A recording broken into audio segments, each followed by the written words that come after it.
Richards, and we are here at Dropback Studios for another amazing show of exposure in a good way. Guys, let me tell you, today we have joining us a phenomenal woman. This lady is an international award-winning producer, director, screenwriter, and she has also been awarded for the Presidential Lifetime Achievement Awards. Let me tell you, she is the CEO of Smilez Entertainment. She also has an award-winning screenplay called Why Am I Still Single? Yes. She also has an award-winning movie called Senseless. Yes. She also is the CEO of the Elite Bodyguard Awards. Yes. And get this, guys, check out this shirt. She now has her own agency in Atlanta called On Point. Yes. You guys need to help me welcome. You need to stand on your feet and help me welcome Miss Kathy Smilez. Kathy Smith. Come on, girl. Come on. She is floating over here, guys. She's so silly.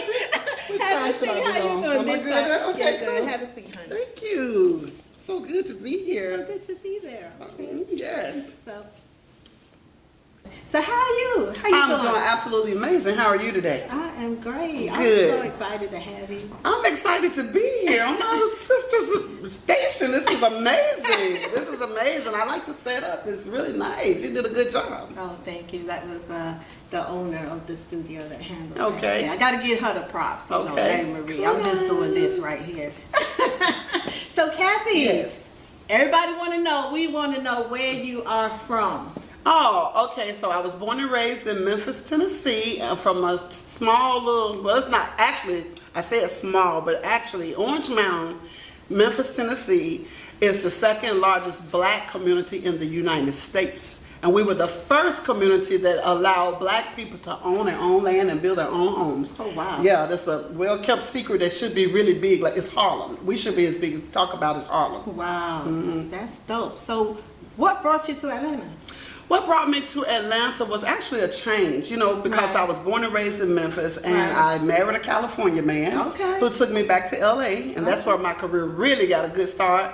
I was out there 12 years, had my children and everything, but then that big earthquake hit in '94. Wow. Child, my husband, I can't shake and bake because it was hot and we were shaking the bake. So I said, look, and he said, well, you tried it here, let's Right. try it in Memphis now. So we came back home, and I still traveled back and forth taking artists from Memphis to LA. Right. And I had a young lady signed by the name of Ecoya Coleman. We did some background work for Donna Ross, Right. Bone Thugs and Harmony. She was out there. I mean, we really did a great thing with Right. her. Then we came back from LA to Memphis, and she got an American Idol. She was Oh, on wow. the season with Ruben Studdard. Wow, And okay. so things just kind of worked out there. You know, I went back to the high school where she came from, which was a Right. performing arts school, and that's where I met Kay Michelle and some of my other artists that I managed when they were younger, like 15, Okay. 16 years old. Okay. So I did really good, but I realized I outgrew Memphis because I was so used to LA, and Memphis didn't give me the that I needed, that I was Right. used to, but I knew Right. Atlanta wasn't too far, 5-6 hours away, and I could still come home to see my mother. Right. So I rode it up the truck and I moved to Beverly Hills. Yeah, but how did you get into entertainment? That's what I'm All asking. my Like, life. how did- all your life? All my life. Ever since, but my father managed a group called the Brothers of Soul. Okay. So they used to practice in our house. So I was used to seeing the microphones, the drums, the guitars, and all of this. The funny thing is my father owned a cafe. Okay. And so I was always the chosen child, a token child of theirs, because I'm the Right. baby girl out of 8. Okay. So I'm number 7. I'm the baby girl. I had a little brother they had when I was 13. I don't know what they was doing then, but I did. took me through some shockwaves, okay, because I was the baby, you know. Right, So my dad owned a cafe, and my mom was the president of the church choir. You're talking about a mixture. Right. I got the best of both worlds because they both was tugging at me because I could sing. Yeah. And then I was my dad's boy girl. Right. So I went hunting with him, fishing. I mean, you name it. I'm running the cafe with him. I'm doing everything with him. And then mom was on the other hand, like, you got to sing Sunday, you know, because I got this grown lady voice, and, you know, whatever. So, but even in the third grade, I was the only third grader that got chosen. They chose 3 children out of each elementary school to go sing with the high schoolers at the All West Tennessee Chorus, and I was the youngest one there. I was a third grader and 2 6th graders. So music has just been in me. That was my first love, besides the movies and everything else. So I always knew what I wanted to be. Always. And so you came to Atlanta, and whew, you're killing it, girl. You're killing it here. Tell us all what you got. I don't even know where to start from. Okay, I don't know where to start. I know you got K Smilez Entertainment. I guess we can start from that because you got a whole list. Well, K Smilez Entertainment. I have to start even before then. I owned and operated Upscale's Management. In Tennessee, along with my business partner Diane Rice Williams. Hey, Diane. And before her, I had Up and Up Entertainment. That was me by myself. Then she and I merged Upscales, and we did a lot. We had groups. We traveled with, oh my God, the Isley Brothers and Kelly Price. My girls were singing for everybody, Naughty by Nature. We were just blowing everybody away. And my daughter, we had her in a smaller group called Triple Threat. It was 3 little girls. They rapped and they blew everything up. And you know you good when we came to Atlanta to visit, and Evander Holyfield saw us at a showcase and invited us back to his house. For his 4th of July bash. We went home. He sent a charter bus to bring us back to Atlanta to spend the 4th at his house and to bring our families. So my husband, my other kids, and these groups, they performed for Shaquille O'Neal, Randall Cunningham, you name it, people were just there. There were so many people, and our little groups from Memphis. So we got a chance to be all in his house. He took us, that's where Rick Ross' house now. So that house is stupid amazing. He has 2 other mansions on that property too. So our kids were able to ride all the dirt rides and swim in the pool, and we in this multi-mansion with jacuzzis in the floor and marble everything, and theaters in there and bowling alleys, just everything in this man's house. And here we are, just a little group that came to showcase Atlanta. And so you are truly blessed. That's what I see it as, truly blessed, because you have been well connected to people, you know. And I think it's because of who you are inside as a person. Oh, that's sweet. When I first got to LA, actually hooked up, I had a girlfriend that was like, oh my God, you can write so good. I need to hook you up with my friend. I was like, okay. So I meet her friend, had no idea. That was Janet Jackson's best friend. She and I, Melanie Andrews, we started writing together, but Melanie was already at 22. She's already a multimillionaire. She wrote Let's Wait a While for Janet Jackson, and she was the voice of, I know he used to do nice stuff for you. So that was Melanie. So here I am getting in on the Paramount, writing with her, writing for Shawnee's. She did songs for Jasmine Guy, Earth, Wind, and Fire. I mean, it was just going. It was just going. It was just going. So you did that, you know, from that entertainment company to what now? What was next? Well, after that, my husband said, girl, you act just like Lucille Ball. You need to start acting. And I was like, oh, you know, I wasn't acting. So he put me in acting class, and my husband did. He just was such a believer in me. So he put me in his acting classes, but I clowned so bad in the acting classes, they was like, girl, you don't need this, because every script they gave me, I turned it into comedy. I'm telling you, they was like, they would say, okay, Kathy, this is a drama, so no funny today. I was like, okay, I'm like this. I'm ready, girl. I'm ready to make it funny. So they're like, girl, you a natural. But actually, my first movie was the Laker Girl Cheerleader movie. I played an alternate cheerleader in the Laker Girl Cheerleader movie. I went on from that to be in What's Love Got to Do with It. The Tina Turner Story. I did the movie Dave, Ladybugs with Rodney Dangerfield and Jack A. So I was in some things out there just clowning around, not really taking acting serious, because that's not where I really was at, but I knew I wanted to get in and learn all I wanted to learn. So moving on to Memphis and, you know, getting in, like I said, the groups, then moving to Atlanta, from Atlanta, I got casted back at a movie in Memphis. Okay. And that's where the career did the change. Okay. Tell us. Because I saw you post some stuff, some pictures and things. But Well, I got cast to play Pearlie in the movie Free Indeed. Okay. Which was a New Zealand-based American movie, which made it international. And I had no idea. I wasn't even going to submit. I was like, I'm not doing it. I was down there with my mom, and they was like, hey, you already in Memphis, let's go. I'm like, I don't want to go. So I was the last one. Last one in line, and I'm just clowning around, So the producers came to me, and they was like asking me all these questions, and I was like, "What do you want?" I said, Right. Do you need a pastor's wife, or do you need a mean teacher? You need a goddamn old mama? I'm doing all these faces, and they just like, we love her, Oh, yeah. Right. So of course, in 2012, I lost my son, Right. and so I was in Memphis during that time for his 1-year anniversary of his death. Right. I was there to put flowers on his grave and everything. So when I come back from doing all of that, I came home to my mother's house to a call that was them giving me that role on his wow.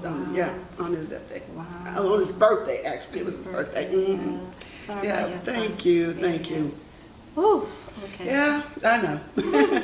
But God is good. Yeah, God is good. God has been good, girl. So moving on from the acting, and then what was next? Oh, Jesus. Okay. So, even before that movie, I was in Black Snake Moan and Hustle and Flow. Okay. So I did Black Snake Moan, Hustle and Flow, Samuel Jackson, all that stuff. So I did that in Memphis. Then I got casted for Free Indeed to do that movie. And Free Indeed ended up, man, we were presented by Danny Glover. Oh, wow. And I forgot the other guy's name. God, please don't forgive me. But anyway, we ended up, they submitted it to the largest film festival in the world and the oldest, which this their Oscars in Italy. It's their Oscars. It's called the Venice Film Festival. 72 years. Ooh. We won Best Movie. Woo! Y'all hear that? Best movie. We won Best Movie. So that got me in New York Times, Awesome. in the Variety magazine, and the People's magazine, and all these magazines all over the world, and magazines, the names I couldn't even pronounce. All over the world, my name was everywhere because I had a co-starring role. I was the third highest paid actor in the movie, so that got me on IMDb. And y'all didn't know that. Y'all did not know that. Okay, now y'all were on point. Okay.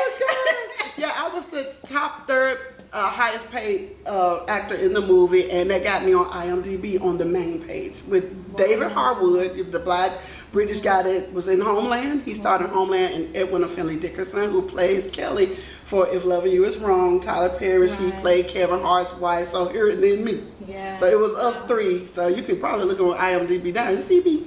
So that was so good. That's what really shot me through. Shot me through because I got a lot of accolades from it. Like you said, a lot of people don't even know about that because I'm just not out there like, hey, look at me, And so if they come and see it right now, the movie is on NBC. People don't even know that. Wow. The movie is playing on Peacock right now. I gotta go watch that movie. Free Indeed, 3 words. Yeah. You'll see me playing Pearlie. I played a gospel woman praying for this little boy that they was trying to pray the demons out of him when he was autistic, and they were saying he was so I was up here praying, acting like my mama. But one thing I love is that even though you have all of these accolades, you remain humble. And that is what draws me to you, because I don't know none of that stuff. Right. The only thing I know is that Kathy keeps it real. 100. I always tell you that. And that's what I love. I don't like nobody, no hypocrite people. I love somebody that keeps it real. And that is what I love about you. And because we Sagittarius. Oh, yeah, that's Sagittarius, We the best. You already know. Sorry, y'all. Y'all close second. Right. So now tell us about, you became CEO now of all these different brands that you have. Well, I'm so proud of everything. Like I started, and everything I do has a significance to it. Right. Like the Bodyguard, my K-Smilez Entertainment was developed on 11/11/11. Okay. So I wanted to do something special on 11/11/11. So that's never gonna come around again.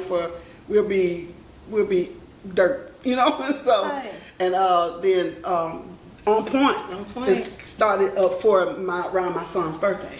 Okay. So everything I do has a significance. Even with the book that I wrote, The Banana Bread Friendship, I have like my dad's birthday in it as a date in there. My mother's birthday. My sisters are, I put everybody in the book, but without them even knowing that they're in the book. Right. I use dates. Okay. It was January 8th, a cold winter day. The leaves were crisp, all that. Right. So it's about my sister's birthday. Yeah. So I put a lot of things in there. I leave little nuggets around so my family and my legacy can live on through my work. I leave things out. Wow. My grandchildren, like Senseless, had all of my children and all of my grandchildren in the movie. Yeah. And I gotta tell you about Senseless, but you saw the movie. Yeah, that was a bad movie. Y'all need to see that. That was a bad movie. That's one of the best movies I've ever seen. No, that's a good movie. Thank you so much. It was. And let me tell you about Senseless. I wrote Senseless in a week, and I used all first-time actors. I wanted to recruit first-time actors because I wanted that realness of the streets. And Senseless is about a young 17-year-old boy that's trying to decide if he wants to play basketball or he wants to run the streets and get his money the hard way. And of course, his best friend Timothy was trying to talk him out of it, and he made some poor choices, and you know the rest. Right. So that movie was cast. My son and my nephew played the gangsters in the movie, and my godson and my grandchildren was on the bus stop, and even the little babies. Right. I mean, I had all of my grandchildren and children in this movie. Every one of my children and grandchildren was in this movie, with the exception of one, and he was in football camp. Wow. And I hated that because I wanted all of my children and grandchildren. Then we go on with this movie that I write in a week. Use all first-time actors. Right. We shot it in 7 days, and we beat 180 other movies around the world. We beat them all. We won Best Movie at the San Francisco International New Concept Film Festival. We beat everybody. Yeah, and the editing was excellent in this movie. Yes, it was. So it was really for good. them, and that was for them. These first-time actors has international credits, under their name, and it's only going to grow from there for them. Let me ask you something. So, K-Smilez Entertainment, and On Point. So, what's the difference between these two entertainment companies? Okay, well, K-Smilez Entertainment doesn't book people. Okay. Yeah, they don't put people on jobs. What we do is create the content. Okay. We make movies, we make plays, we do these things. These people play in that stuff. Okay. So basically, On Point. Our slogan is everything we do is on point. Okay. So I have on point models. Of course, I just had my casting on Sunday. On Monday, I had 5 models signed to a photo promo. That's dope. Yeah, and I just working now out the glitz for I signed one 16-year-old girl that she's an exception. She can sing, and I send her stuff to South Carolina, where I have one of my business partners out there working, and she's got her in a Black Expo with the little girl from Blackish. Okay. And all this happened in 2 days, so I'm just moving. Okay. It's good to keep connections. Yes, it is, and she has connections. Okay. Newly, like my daughter manages everything that I do. Jasmine, Jazz.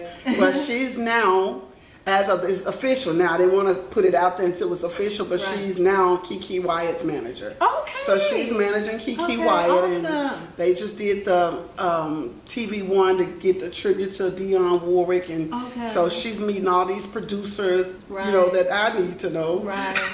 Yeah. So we, that mama-daughter team, we got it strong. So we just moving. Yeah, that's awesome. And having a good time doing it and bringing as many people up with us as we can. Right, that's awesome. And you're a good-hearted person. Yeah, I try to help everybody. It's all working out, and you're getting all your accolades.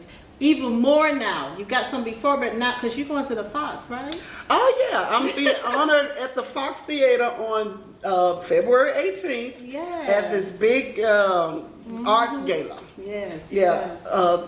Put on by Mrs. Aduke Aramu. I think I said her name right. Sorry, Mrs. Aduke. But and I was chosen to be one of the recipients of an honor to be with gospel Mungu Bobby Jones. I'm being honored with Petro Harris, and Petro is a Broadway producer that's done all this, and all these people from Nigeria, and just people of the arts, and little old me. It's like, wow. But you've done so much. I mean, you might, because you're so humble. That's why you say little old me. But you've done so much. This is well deserved. And much thank more. you. And now you're turning around and helping other people. Oh, yeah. See, that's amazing. That's why I get my joy mostly out of seeing other people shine. I really do. I want to make a difference in people's lives. I like to work with people that feel like they have nothing. Okay. And I give them something. I say, oh, no. You got something. Let me show you. I put them on the camera, give them a script, and they be like, that's me.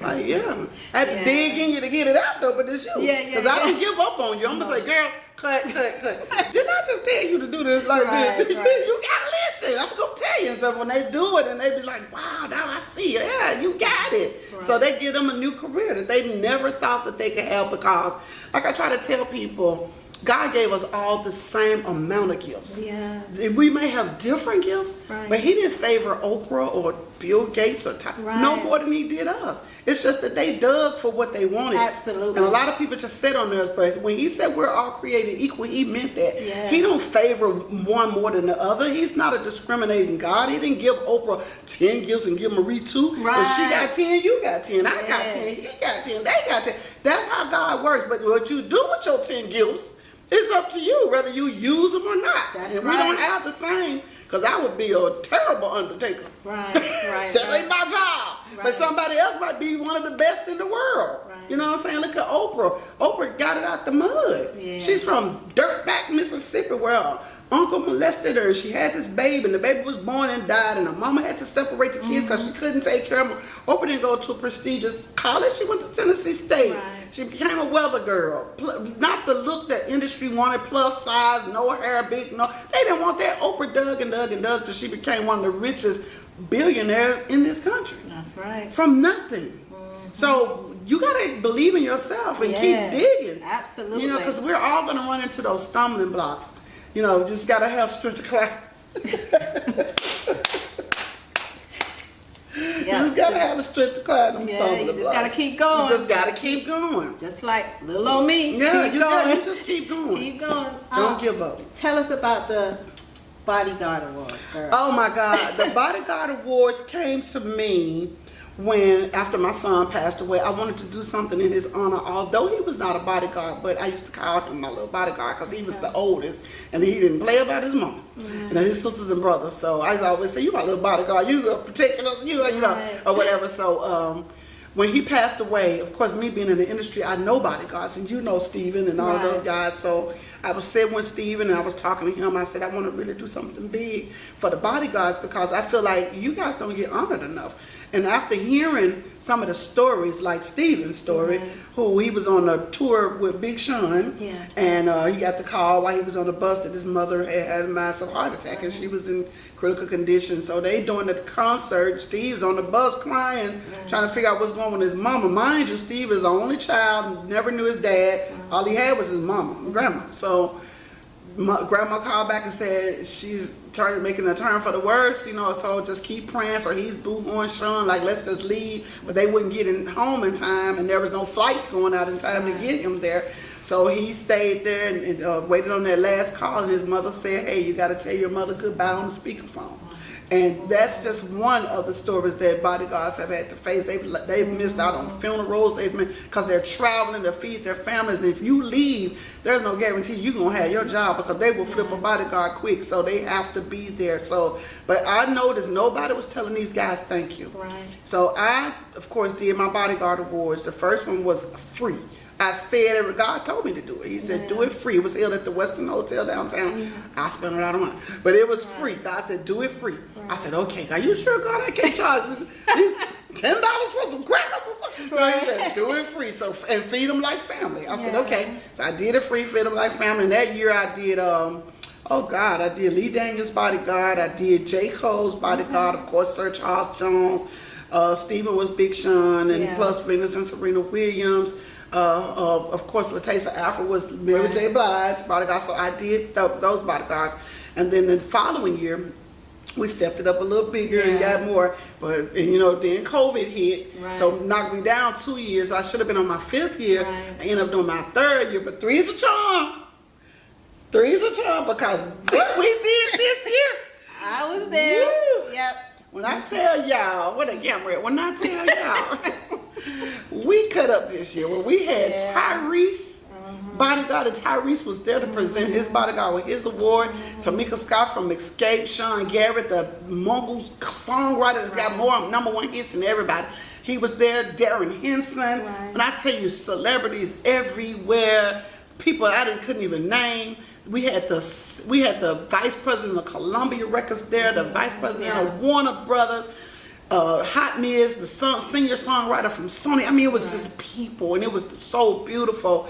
And since that time, of course, Tyrese contacted me the very next day. He called me at home. His partner called me and was like, "Tyrese want to see you today." It was we had it on Saturday. The next morning, I'm asleep because I'm tired. And he said, "Can you get to his house by 12?" And I'm like, "I'm coming to the house." To the house. Ooh, so he sent me I said, "Sure." He said he pushed back going out of town to talk to you.